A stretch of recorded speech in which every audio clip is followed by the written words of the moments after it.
वियोग में किसने सुख देखा है? किस प्राणी को वियोग मात्र से वहां आनंद की अनुभूति होती है? प्रेमी। प्रेम किसी से कुछ मांगने की या फिर किसी को कुछ देने की स्थिति का नाम नहीं है। जो व्यक्ति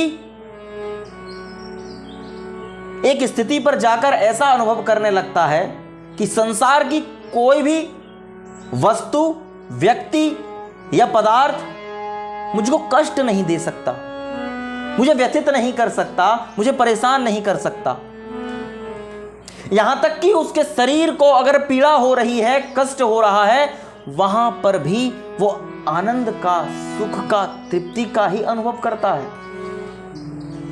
अक्रूर जब कृष्ण को लेके मथुरा की ओर बढ़ रहे थे, आंखों में स्वयं गंगा को विराजमान कर राधा रानी रथ के आगे आके खड़ी हो गई। कृष्ण के हृदय में कोई शब्द ना था। अक्रूर तो घटना भर देख रहे थे और बलराम को अपने जीवन से संबंधित जो भी घटनाएं कृष्ण के साथ जुड़ी हुई थीं, उन सबको वो अपनी नहीं, कृष्ण का ही हिस्सा मानकर स्वयं का जीवन जी रहे थे। मतलब वो साक्षी भाव में देख रहे थे कि अब क्या होगा। कृष्ण जा रहे हो,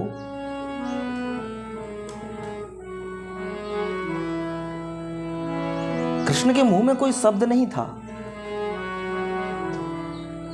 लेकिन उनकी आंखों के अश्रु राधा को मानो सब कुछ व्यक्त कर दे रहे हो, बता दे रहे हो। उनके हृदय में गंगा जिस प्रकार से बिना रास्ता के स्वयं का रास्ता बनाते हुए आगे बढ़ती है, वैसे ही कृष्ण के आंसू राधा के प्रश्नों का उत्तर दे रहे थे।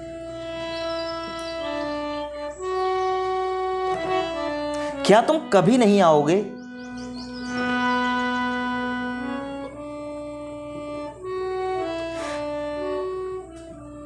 क्या तुम हमेशा के लिए जा रहे हो? तुम्हारे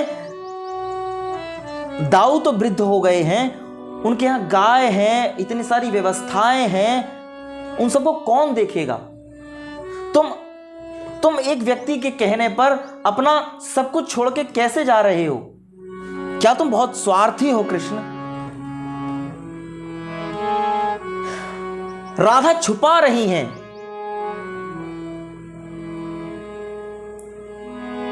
कि मैं अपने लिए तुमको मांग रही हूं, या मैं अपने हृदय में तुम्हारा स्थान क्या मानती हूं।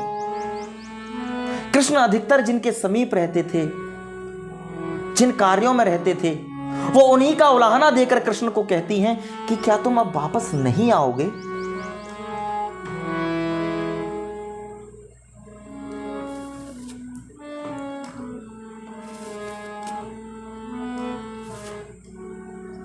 बहुत देर बिना किसी शब्द के बोले अश्रुओं से राधा के उत्तर देते रहे कृष्ण।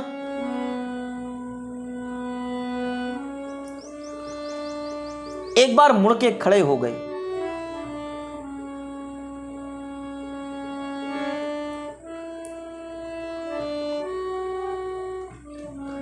और राधा कृष्ण का अनुगमन करती हुई दूसरी ओर मुख करके खड़ी हो गई।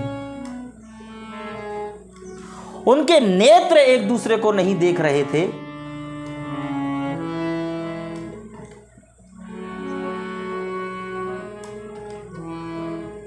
लेकिन हृदय का भाव ना चाहते हुए भी एक दूसरे में मिला हुआ था।